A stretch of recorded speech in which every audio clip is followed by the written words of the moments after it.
Sayang banget kan kalau pamor, citra dan wibawa Pak Prabowo yang sudah terbangun dengan baik, kemudian luntur gara-gara urusan pilkada di satu provinsi saja. Dan sekarang ada jalan keluar yang ditawarkan oleh Pak Andika.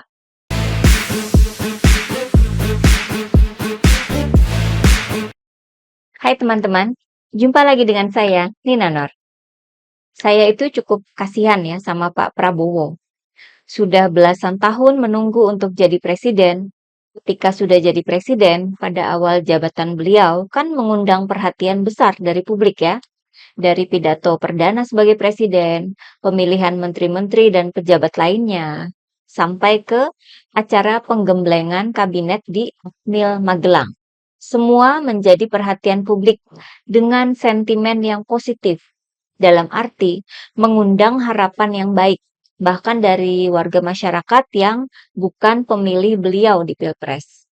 Kemudian, Presiden Prabowo pun melakukan kunjungan ke luar negeri, keliling ke berbagai negara untuk mengenalkan diri sebagai presiden baru dan menjalin kerjasama dengan berbagai negara. Nah, harusnya kunjungan kerja presiden ke luar negeri ini yang menjadi berita-berita media ya. Tapi sayangnya ketika Presiden Prabowo ke luar negeri, justru yang menjadi berita besar adalah munculnya video endorse Pak Prabowo terhadap pasangan Ahmad Lutfi dan Taj Yassin buat Pilkada Jateng.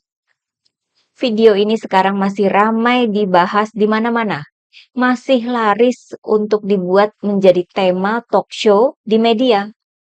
Masih dibahas para netizen di media sosial. Bahkan ketika Presiden Prabowo bertemu dengan Donald Trump yang baru saja memenangkan Pilpres Amerika Serikat ya, bukan pertemuannya yang jadi perhatian publik di Indonesia. Netizen plus 62 yang super kreatif malah bikin editan video, di mana video Pak Prabowo yang mengendorse Ahmad Lutfi Taj Yassin itu, gambar Pak Prabowo diganti dengan gambar Donald Trump. Sementara suaranya masih memakai suara asli dari Pak Prabowo. Saya nggak tahu ya ini siapa yang bikin. Ini saya temukan di media sosial X ya. Jadi gitu ya, walaupun Pak Prabowo bertemu dengan orang yang memenangkan Pilpres Amerika Serikat, namun tetap yang jadi perhatian publik justru video endorse Pak Prabowo itu lagi. Media berita juga sekarang diramaikan dengan berita soal pengusutan Bawaslu terhadap video itu. Artinya, video ini bisa menurunkan citra Pak Prabowo yang pada hari-hari awal pemerintahannya itu kan surveinya sebenarnya sudah bagus banget ya. Ada 2 survei itu ya, dari Indikator dan Litbang Kompas, bahwa publik menaruh kepercayaan tinggi pada kepemimpinan Presiden Prabowo pada angka 84% dan 85%. Namun sayangnya, survei tinggi itu pun ternoda gara-gara video endorse itu ya.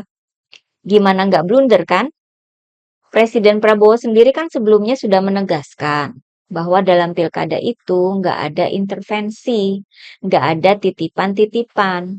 Kemudian ketika Pak Prabowo mengumpulkan para kepala daerah sebelum beliau berangkat ke luar negeri, juga ada penegasan bahwa saat itu tidak ada arahan dari Presiden Prabowo terkait pilkada. Lalu ketika Pak Prabowo sudah berangkat ke luar negeri, Menko Polhukam Budi Gunawan juga mengeluarkan pernyataan menegaskan kembali bahwa Presiden Prabowo itu sejak awal sudah menekankan bahwa Pilkada 2024 itu diwarnai netralitas dan mematuhi asas luber jurdil.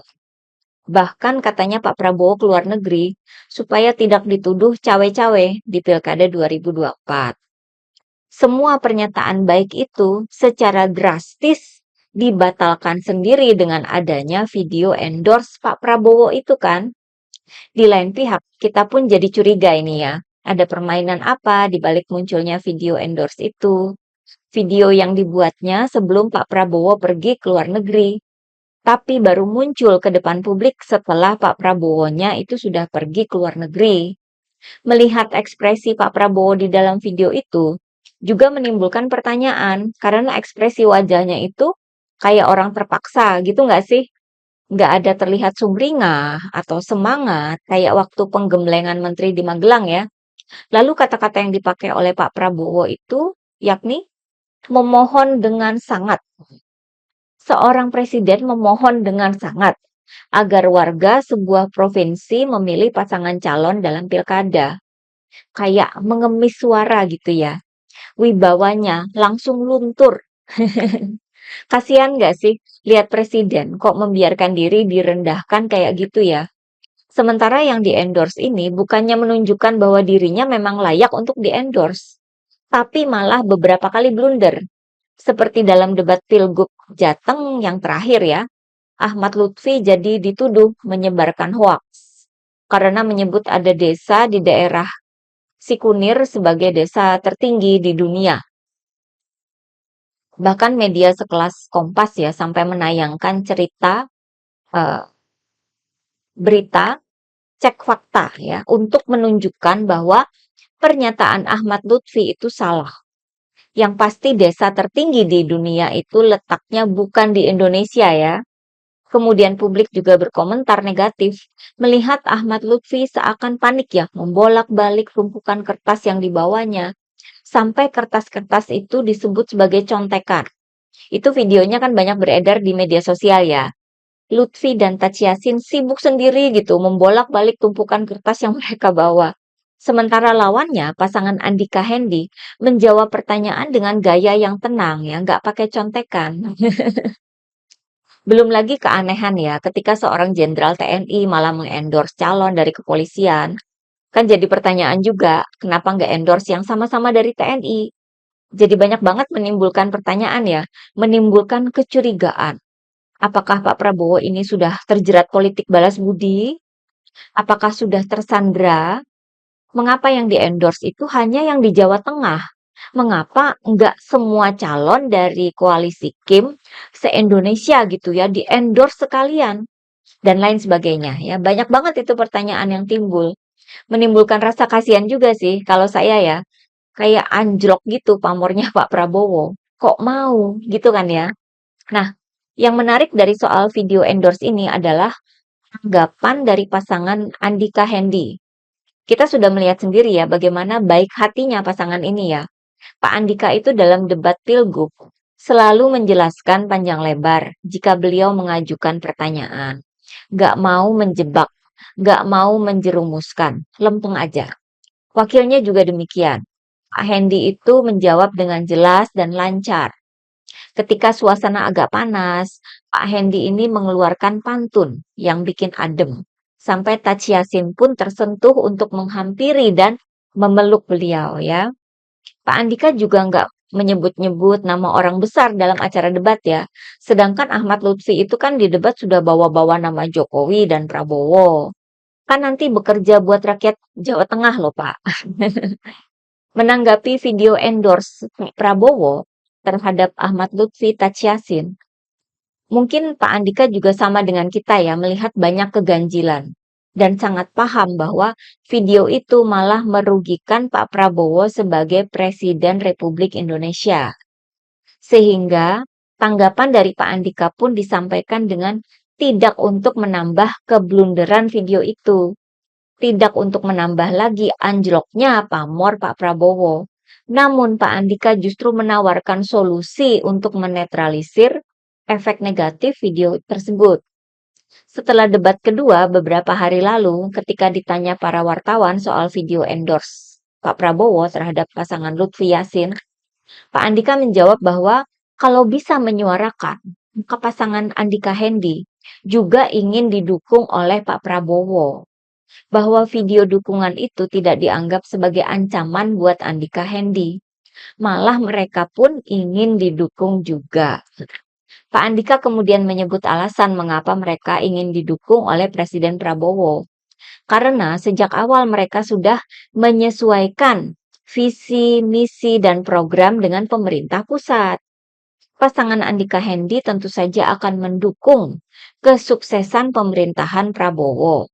Mereka akan disiplin dalam mengawal kebijakan pemerintah pusat dan akan selalu patuh dan loyal pada pemerintahan Presiden Prabowo. Ini kalau saya melihatnya ya, bahwa Pak Andika ini berusaha menarik lagi untuk meninggikan pamor Pak Prabowo setelah blunder video endorse itu. Pak Andika berusaha menempatkan Pak Prabowo menjadi Presiden Republik Indonesia buat semua orang. Kalau misalnya nih ya, saran Pak Andika ini dilakukan oleh Pak Prabowo, maka citra Pak Prabowo akan terbangun lagi sebagai presiden bagi semua warga negara ini yang berusaha adil dan tidak cawe-cawe dalam pilkada. Sehingga soal video endorse itu bisa dinetralisir agar Pak Prabowo tidak dibilang membantah pernyataannya sendiri soal tidak intervensi pilkada. Kalau sekarang ini kan pandangan publik terhadap Pak Prabowo itu jadi negatif ya. Di media sosial itu, Pak Prabowo disebut sebagai macan Asia yang berubah jadi kucing. Banyak itu ya editan-editan dari para netizen. Padahal ketika berpidato perdana sebagai Presiden Republik Indonesia, begitu banyak pujian dari para netizen, bahkan dari mereka yang bukan pemilih Pak Prabowo di Pilpres. Sayang banget kan kalau pamor, citra dan wibawa Pak Prabowo yang sudah terbangun dengan baik, kemudian luntur gara-gara urusan pilkada di satu provinsi saja. Dan sekarang ada jalan keluar yang ditawarkan oleh Pak Andika sebagai sebuah alternatif solusi untuk menetralisir kontroversi video endorse itu. Pak Andika itu orangnya baik dan berintegritas loh ya. Beneran kayak Rembo. Beliau tidak mau makin meruntuhkan, tapi malah ngasih solusi atau jalan keluar untuk menaikkan citra Pak Prabowo. Saya yakin sebagai sesama TNI, Pak Prabowo paham lah ya gimana karakter Pak Andika. Pak Prabowo kan bisa aja bikin video dukungan terhadap pasangan Andika Hendi ketika beliau di luar negeri, sekalian menegaskan bahwa beliau mendukung siapapun yang maju di pilkada. Tidak cawe-cawe, mencerminkan bahwa Pak Prabowo adalah presiden buat semua rakyatnya, agar sesuai dan konsisten dengan apa yang sudah disampaikan oleh Presiden Prabowo sebelumnya. Gitu kan enak. Tapi ini sih dari opini saya ya. Kalau elit politik kan pemikirannya mungkin lain lagi. Kita lihat aja bagaimana cara mereka menetralisir polemik video endorse ini. Hati-hati loh ya, nanti pamor presiden bisa aja disalip oleh wakilnya. Kayaknya tim wakil ini lebih canggih ya kalau bicara soal pencitraan. Oke, bagaimana pendapat teman-teman? Sekian dulu dari saya. Terima kasih atas perhatiannya. Begitulah kura-kura.